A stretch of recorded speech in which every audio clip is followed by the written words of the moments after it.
Muito boas tardes, bem-vindo de regresso à Volta ao País Basco, hoje quarta etapa. Antes que esta Volta ao País Basco é uma competição que termina no sábado, portanto estamos muito perto do final.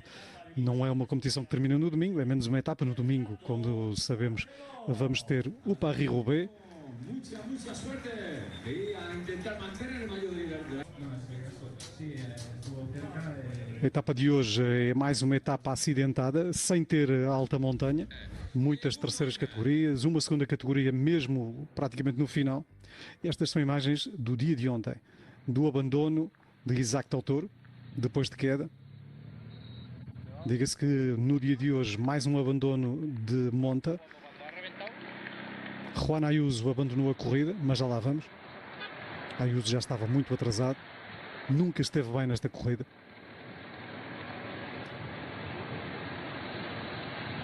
A etapa de ontem acabou com dois homens da frente, depois de um grupo ainda bastante grande ter controlado, diríamos assim, quase toda a etapa na fuga. Estes dois saíram da frente e acabaram por discutir entre si a vitória.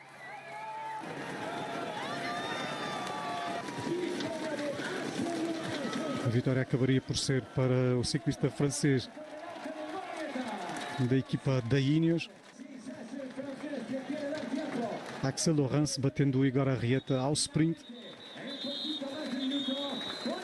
O pelotão com Paulo Seixas à cabeça chegaria 1 minuto e 4 mais tarde. Cá está a classificação da etapa de ontem, com Laurence a bater Igor Arrieta sobre a linha de meta. Na geral não há alterações, pelo menos não há alterações importantes. Quanto à etapa de hoje, é uma etapa que passa junto à costa, mas que começa e termina no interior, aqui com uma parte final em circuito. Os ciclistas de resto estão prestes a passar pela primeira vez na linha de meta e depois fazem várias vezes uma mesma subida e uma outra subida que não é a mesma, mas fazem várias vezes a mesma subida, pelo menos pelo nome, porque a subida em si não é a mesma, tem o mesmo nome, será a mesma montanha, por assim dizer, ou o mesmo monte, mas a estrada será diferente. Já lá vamos ao detalhe desta etapa, uma etapa que tem até agora a assinalar já alguns abandonos. Já que o dissemos, abandono importante, não deixa de ser importante, um ciclista que nunca se encontrou aqui nesta Volta ao País Basco, Juan Ayuso. Abandono também de Sérgio Higuita e ainda de Roger Adrià. Não partiu Emmanuel Buchmann.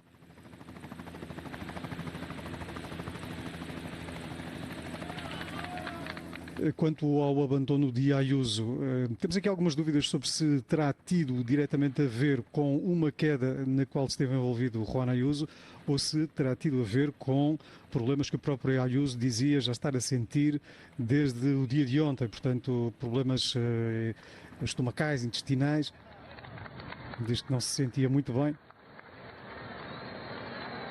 E vamos já para o direto com imagens nesta altura de Brandon McNulty, ciclista que segue isolado frente a um lote enorme de fugitivos.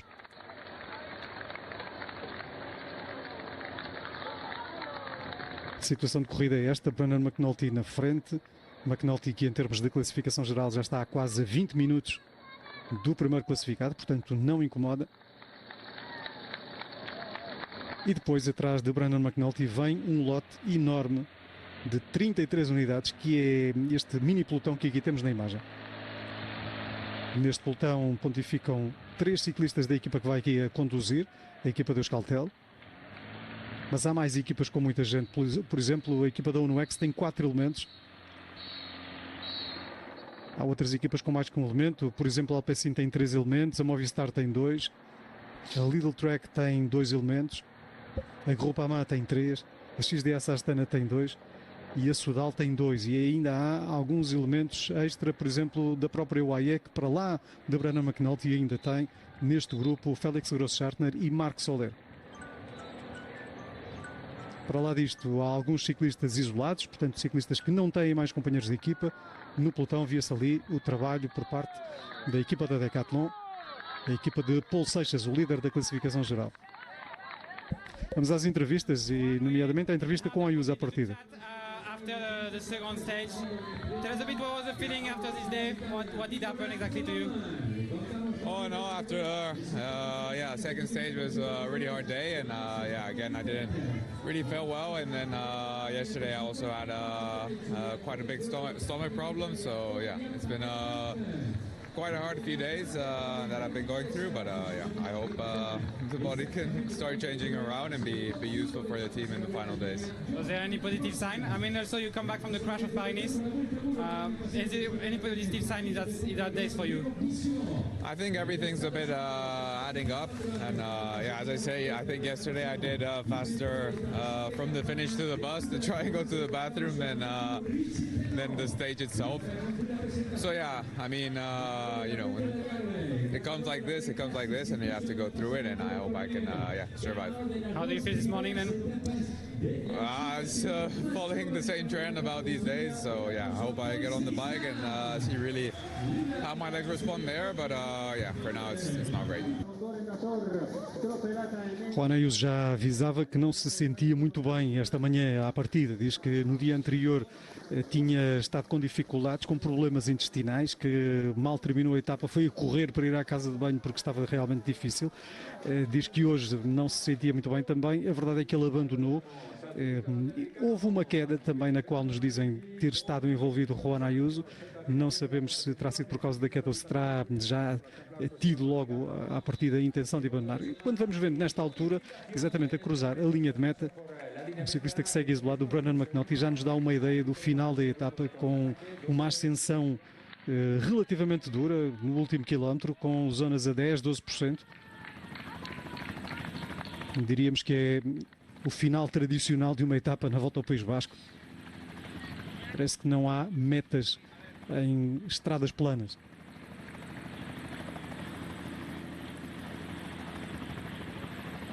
A corrida está então assim ordenada, Brandon McNulty na frente, depois o grupo dos 30 e muitos, 33 ciclistas, este que agora vai também fazendo esta subida final, onde dentro em pouco irão terminar a etapa os ciclistas. Cá está o grupo muito grande. E depois então o pelotão. Paulo Martins, boa tarde. Neste grupo há ciclistas que estão a 4 minutos e meio, 4 minutos e 1. É o ciclista que está mais próximo, diríamos, de Paulo Seixas, o Clément Braz Afonso. Até que ponto é que este grupo o incomoda em termos de geral e vai fazer com que a Decathlon persiga mais afincadamente lá atrás? Ou não? É uma pergunta. Olá, boa tarde. É um grupo enormíssimo, já não me recordo a última vez que vimos quase 35 ciclistas escapados, com muitas equipas representadas. Diria que para a equipa da Decathlon não havia necessidade, digo eu, porque nós também não acompanhámos toda a etapa para percebermos como é que esta fuga se dá, mas foi deixar escapar muita gente. Mas aquilo que também nos dá a entender é que a Decathlon tem as coisas sobre vigilância, diria, apertada, porque não estão a deixar crescer para uma vantagem perigosa quando entramos nos 66 km finais. Agora também sabemos que vão ter que acelerar um pouco na parte final. Já há pouco naquelas imagens que íamos tendo dava para perceber que a Decathlon não tinha assim tanta gente junto do Paulo Seixas. E, portanto, há aqui muitas equipas que ainda pensam lutar pela vitória, pensam lutar pelo próprio pódio e têm ciclistas na frente da corrida. E isso também acaba por ser uma vantagem para esses ciclistas.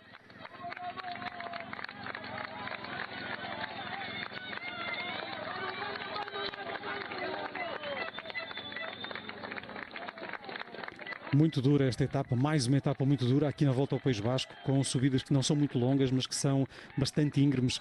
Isto faz com que, por vezes, a corrida não seja fácil de controlar. Olivia, acreditas que se fosse uma outra equipa a ter a liderança que não esta equipa da Decathlon, por exemplo, uma UAE, uma equipa com outra equipa, por exemplo, a equipa de Roglic, Red Bull, uma Lidl Trek até, que esta vantagem não seria tão grande, não haveria este risco que, afinal de contas, me parece que se calhar está a correr a Decathlon. Boa tarde a todos. Há aqui alguma inexperiência, na tua opinião, por parte da Decathlon, alguma incapacidade? Boa tarde a todos. Deixem-me só dizer primeiro que a confirmação que em relação ao Juan Ayuso que dos problemas estomacais, porque já é oficial, já foi anunciado há pouco no Sim, o próprio disse, ainda agora na entrevista, não é? foi confirmado pela equipa da Lidl Trek que ela abandona por causa disto. Agora, desculpa, Luís, em relação à tua pergunta. Se achas que aquilo que se está a passar com esta fuga de tanta gente que pode pôr em risco a camisola de Paulo Seixas se passaria com uma outra equipa que não a Decathlon, ou seja, uma equipa mais consistente, mais experiente também? Eu acho que não, eu acho que é uma equipa que tem toda a corrida bem controlada. Neste momento não parece haver um enorme perigo. Aliás, não é só a questão da vantagem que tem Paulo Seixas e sobretudo com a eliminação de Isaac Del Toro. Estamos a ver a equipa agora com o McNulty e a equipa dos Emirates é apenas para etapas agora. Portanto, eu não estou a ver grande perigo, tendo em conta esta margem e sobretudo o facto de entrar num jardim, por assim dizer, de Paulo Seixas. Eu acho que o próprio disse, estou aqui para ganhar esta etapa. Vamos então ver qual a margem possível para a fuga. A fuga tem muita gente, há uma série de ciclistas que estão, uns 3 ou 4, que estão ali entre os 4 e os 5 minutos. Nesta altura as coisas ainda estão controladas, faltam no entanto 66 km para o final e este grupo, Paulo, entretanto, começa também a revelar aqui, diríamos, alguma desunião. Sim, acaba por ser pelas próprias dificuldades do percurso.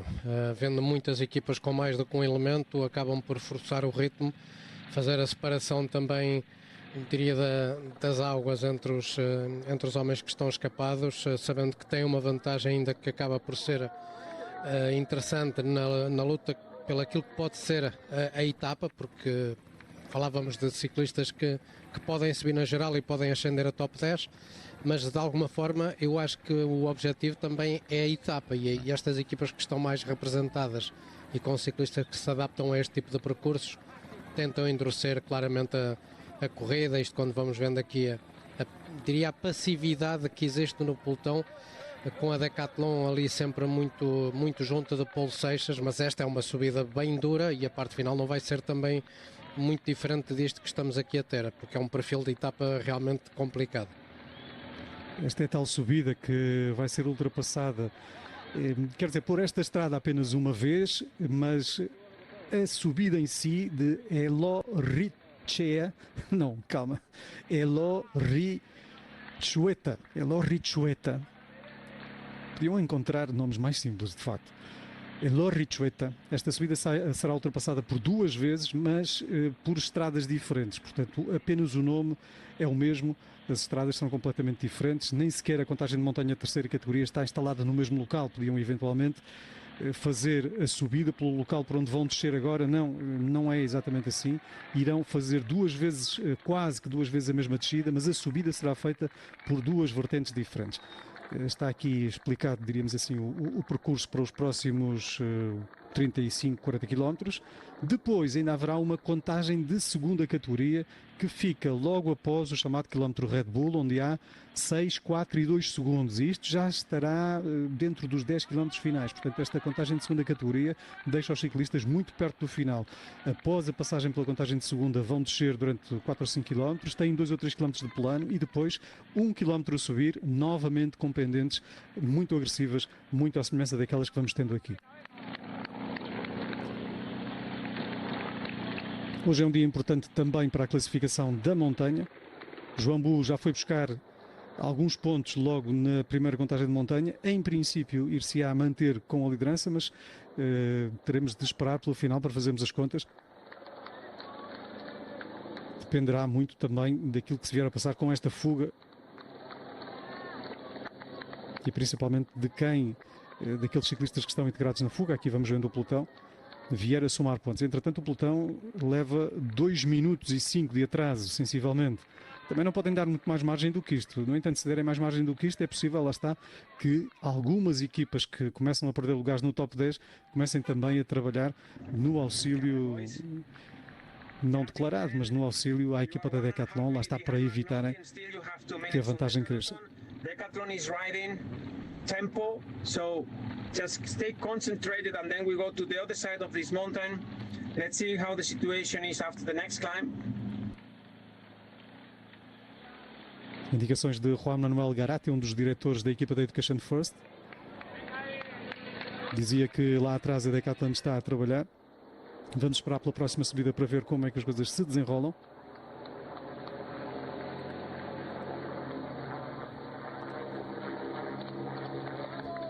A Education First tem um grande candidato à vitória, hoje Ben Healy. Paulo Martins, vamos olhar aos ciclistas que estão no grupo grande e vamos identificar aqui os principais candidatos à vitória. Acho que um deles é óbvio, é exatamente o Ben Healy, mas há mais gente que, estando no grupo intermédio, pode perfeitamente hoje sacar uma vitória World Tour, que é sempre importante. Sim, chegando em condições, obviamente, alguns deles são inclusive repetentes do dia de ontem, como o Lorenzo Fortunato, como o Tobias Johansson.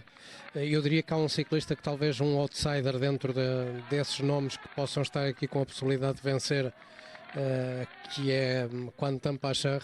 É um ciclista que eu gosto de ver competir quando está fisicamente bem neste tipo de terrenos, ciclista da Groupama, mas há muita gente aqui.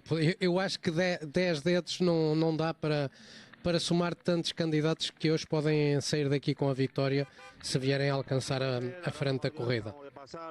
Ciclistas a menos de 5 minutos da liderança, é também importante vê-lo. Guillaume Martin está a 4,41, Clément Braz Afonso é o melhor posicionado, está a 4 minutos e 1, os dois são da equipa de Quentin Pacher, de quem agora falava o Paulo. Depois temos o Juan Pedro Lopes, que está a 4,42. E ainda dentro desta margem dos 5 minutos temos o Tobias Alan Johansson a 4,34.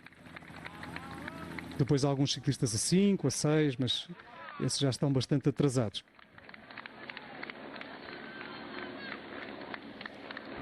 Agora, ciclistas que estão na casa dos 4 minutos, com esta vantagem, estão a chegar-se a Primož Roglič na segunda posição. Portanto, atenção a este facto, porque dentro em pouco a equipa da Red Bull pode querer trabalhar também para evitar que Roglič seja ultrapassado no segundo lugar. Claro, a questão do Roglič, peço desculpa só para explicar da Red Bull, é que tem 2 homens na frente. Já perderam o Fischer Black. Tem que, de alguma forma, dar proteção a Lipovic e a Roglič, porque Lipovic também está bem colocado. Quem é que vai trabalhar nesta altura se a Red Bull tiver que perseguir a frente da corrida para não perderem os lugares dos 2 homens da equipa que estão bem colocados? Porque se joga-se de uma forma ofensiva a procurar entorcer a corrida e ganhar a etapa, e depois, se precisarem de perseguir atrás, não têm ciclistas. Eles têm na frente o Luke Tuckwell, um jovem ciclista, 100 vitórias até à data no World Tour, 21 anos, e outro também jovem, 22 anos, Aimar Echeverria, também com poucas vitórias, apenas uma vitória, numa prova até importante, a Volta a Castilha e León, corrida de um dia. Portanto, só sobre Moscone e Herzoga. O Herzoga, o tal jovem alemão que bateu o António Morgada em Júniores no Campeonato do Mundo, no mano a mano entre os dois a sprintar. Agora também se entenda que, estando com 2 homens na frente, mas no meio de 30 e tal ciclistas, as possibilidades da vitória destes dois frente à qualidade que está ali, e há ali ciclistas de grande qualidade, serão possibilidades remotas. Não sei se não vale mais a pena realmente ajudar Roglič e Lipovic, mas não sei. E este mesmo problema poderão ter outras equipas também. É impressionante a qualidade dos ciclistas que estão no segundo grupo e candidatos à vitória, tendo em conta esta subida curta, explosiva entre Soler, Healy, Quinn Simmons, McNulty e Alex Aramburu. São 5 nomes que, na minha opinião, se destacam e de facto são muito fortes em ataques curtos, os 5. Ou até mesmo outros ciclistas que ao longo da história também já mostraram ter capacidade, como o Johansson, Tobias Alan Johansson. Há aqui muita gente com capacidade para fazer a diferença nestes terrenos, se não na última subida, na penúltima subida ou até na antepenúltima. Portanto, podemos vir a ter aqui, por exemplo, a equipa da UNOX com 4 elementos, tem muito para jogar aqui em conjunto, não é? Tem o próprio Andrés Kron, portanto, há aqui uma equipa de grande qualidade e com muita gente na frente. No caso do Magnus Cort e do Andrés Kron, são 2 ciclistas que têm vindo a trabalhar. Portanto, acredito que não só porque querem ganhar tempo na geral e ao mesmo tempo levar o Tobias Johansson na possibilidade de ganhar a própria etapa. Ele também ontem esteve bem na jornada, ganhando algum tempo na concorrência direta, porque vinha naquela fuga que procurou alcançar os 2 que discutiram a etapa. E acaba por ser aqui também importante essa situação da UNOX. Mas há realmente muita gente, e se Paulo Seixas queria ganhar a corrida no dia de hoje, também não é uma tarefa fácil, porque anular 4 minutos e 20 para McNulty, até talvez o que conseguissem fazer só se existisse apenas um ciclista na frente. A questão é que existe depois aquele grupo intermédio que está com 2 minutos de vantagem sobre o pelotão, isto quando também há aqui um corte no grupo. Lá está, tanta gente que está na frente da corrida e muita gente obviamente não trabalha, porque ou estão a ser protegidos ou de alguma forma aproveitam o trabalho de quem quer trabalhar. Facebook Eurosport, Carlos Paiva diz que há rumor de facto que a Decathlon se vai mudar para a Suíça por motivos fiscais e assim poder pagar melhor a Paulo Seixas. Verdade ou mentira? Pergunta o Carlos. Mentira, segundo a própria Decathlon, vai desmentir completamente esta informação, dizendo que vai continuar a ser uma equipa francesa, apesar no que diz respeito aos impostos. Não é? Se o Paulo Seixas continuar na equipe, será metade para o Estado francês. Ataques e contra-ataques continuam a surgir no grupo intermédio. Na frente, com 2 minutos de avanço, continua Brandon McNulty. Mas a hipótese de McNulty ganhar sozinho perante toda aquela quantidade de adversários será muito remota. Mas a verdade é que ele tem 2 minutos de avanço. E agora há aqui um problema para McNulty, exatamente na altura em que cruza o alto da contagem de montanha. Mas seria uma troca de bicicleta que estava programada, porque ele teve todo o cuidado de tirar o GPS. Quando foi buscar abastecimento ao carro, terá informado que alguma coisa se passava de errado com a bicicleta.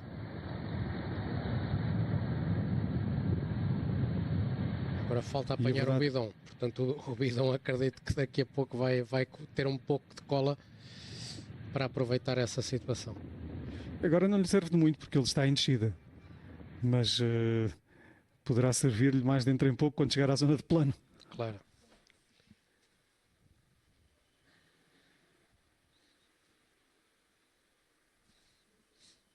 Quase parecia uma troca de bicicleta já programada desde a partida, mas não. Terá acontecido agora. Há algum problema. Teria então Brandon McNulty sentido na altura da subida e aproveitou esta altura como sendo a melhor para trocar de bicicleta, porque ia começar a descida. Estamos a menos de 60 km do fim e são ainda 2 minutos e 15. A hipótese de este ciclista chegar isolado ao final com tantos atraques e contra-ataques lá atrás, até porque é um ciclista que rola bem, não é absolutamente distante. Quer dizer, não é uma grande hipótese, mas existe ali ainda um bocadinho de hipótese, não? Brandon McNulty, afinal de contas, é um excelente rolador. E aqui atrás parece que não se entendem, porque atacam-se, contra-atacam-se. Claro, a questão é realmente este vale que eles vão ter após esta subida que está a ser determinada por estes ciclistas, a descida que vão apanhar logo pela frente, onde já está McNulty, e depois tem ali um vale de cerca de 20 km. Esse vale de 20 km é que pode ser aqui a chave de percebermos se McNulty tem ou não tem capacidade para resistir, porque ainda faltam 2 subidas categorizadas e o último quilómetro em subida em direção à meta. Não é um terreno nada fácil para quem já está há muito tempo escapado. E com tanta gente aqui importante e com muitas equipas com poder de fogo de alguma forma para perseguir, para queimar e substituir ciclistas na perseguição ao norte-americano. Desse ponto de vista é importante para algumas equipas continuarem a manter toda a gente junta e portanto nesta subida aqueles ataques e contra-ataques que houve na perspectiva de algumas equipas também não eram interessantes por causa disso, porque era importante ter gente junta agora para a zona plana, até porque a etapa não está necessariamente ganha por este grupo. O Brandon McNulty continua na frente com uma vantagem de 2 minutos. Mas agora está a perder terreno. Não sei, parece-me que está a perder rapidamente demais. Há pouco ganhou também muito rapidamente, agora já está a 1,54, parece quase que vai em cada livro o tempo. Não sei se este relógio está tão certo quanto isso. Eu acho que talvez esteja certo. O que se reflete aqui é exatamente o momento da troca de bicicleta, porque enquanto o pelotão, este grupo ia a subir, o tempo era relativo à diferença que havia para o McNulty na altura da subida. Nesta altura, a diferença é relativa ao McNulty na altura da descida e de repente desapareceram dali 15 segundos de vantagem. Foi exatamente o tempo que demorou o McNulty a fazer a troca de bicicleta.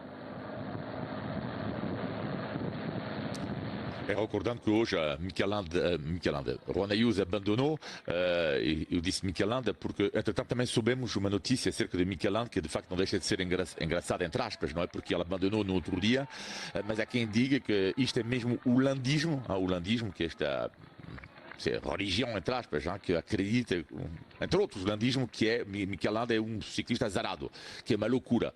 E de facto, sobre o que lhe aconteceu, bom, mostra que é um pouco, que é mais uma prova do landismo, vai reforçar o landismo, porque ele foi atropelado pelo carro do médico da prova, Mikel Landa, um carro conduzido por Santiago Blanco, o ex-ciclista espanhol, e portanto, Santiago Blanco, ele foi excluído da prova e foi, portanto, um ex-colega de profissão de Mikel Landa que o atropelou, esperemos nós, sem gravidade. Hein?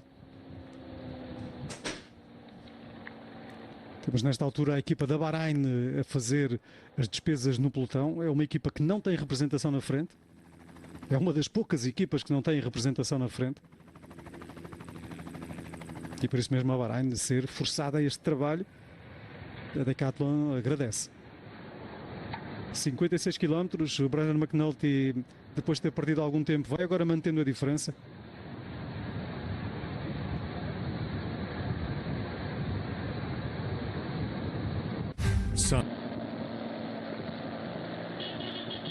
Os ciclistas já estão praticamente todos os homens da fuga, pelo menos, a entrar na zona de vale. Na frente da corrida, Brandon McNulty já está no vale. Aqui o pelotão atrás ainda vai na descida. Os ciclistas vão descendo ali a terceira contagem de montanha a contar do fim. E é a primeira passagem por Elorri Chueta. Na primeira passagem os ciclistas tiveram 7.900 metros de ascensão, mas destes 7.900 metros, na verdade, 3 km não eram bem de ascensão, eram planos. Na segunda passagem por Elorri Chueta as coisas são bastante diferentes, a subida é outra, apesar de ter o mesmo nome. Logo na abertura haverá qualquer coisa como 1.000 metros a 11,5% dependente. Depois vai haver alguns tramos a 14%. No total, a próxima passagem por Elorri Chueta terá 4.300 metros a uma média de 8,1%. É, portanto, uma subida, diríamos, mais explosiva, mais dura ainda do que a primeira passagem por esta mesma contagem de montanha. Depois desta subida ainda haverá mais uma subida, que aparecia ali como sendo de terceira, mas que aparece nos nossos gráficos do livro de prova como sendo de segunda, que é a subida de Legina.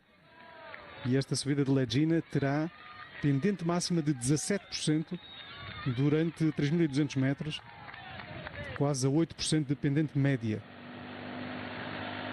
Teremos depois de confirmar se é terceira ou se é segunda categoria, porque pode acabar por ser importante no que toca à questão da montanha. E depois dessa subida, os ciclistas têm mais ou menos 5, 6, 7 km até a final, parte deles em descida e depois os últimos 1.000 metros novamente em subida. E nesses últimos 1.000 metros, certamente o mais explosivo acabará por ganhar, porque temos 9% dependente nos últimos 1.000 metros, sendo que se excluirmos os primeiros 200 ou 300 metros desse quilómetro final, a pendente média andará a rondar os 12%. É, portanto, uma subida muito íngreme, mesmo no final. Pode eventualmente até vir a ser alguém do pelotão a ganhar, vamos ver, mas são 3 minutos e 22, a diferença, não sendo enorme, já é, no entanto, se calhar suficiente para imaginar que será alguém aqui deste grupo a ganhar. A questão é que a diferença para a frente de corrida é 3,25, mas a diferença para este grupo é de 2 minutos, menos de 2 minutos, 1 minuto e 45. Portanto, ficamos aqui um bocadinho na dúvida sobre de onde virá a vitória para esta etapa, talvez neste grupo, mas já vamos ver. Muito provavelmente esta zona agora plana vai ser muito importante para a definição das diferenças à entrada da penúltima contagem de montanha. Juanpe, una palabra de tu inicio de temporada con el nuevo equipo. ¿Cómo ha sido hasta ahora globalmente? Bueno, creo que me he adaptado bien, que siempre hay la duda de si te puedes adaptar a un nuevo equipo o no, pero creo que me he adaptado bastante bien y contento, ¿no? Contento como están yendo las cosas. Pienso que contentes con la segunda etapa, de tu performance en la segunda etapa, ¿no? Sí, creo que estoy en un buen momento y ahora pues bueno, hoy tenemos una etapa bastante dura. Habrá una gran lucha por la fuga y intentaremos, si es un grupo grande, pues si nos podemos filtrar. Pero ¿cuál es la estrategia en Movistar? ¿Es posible con un día como hoy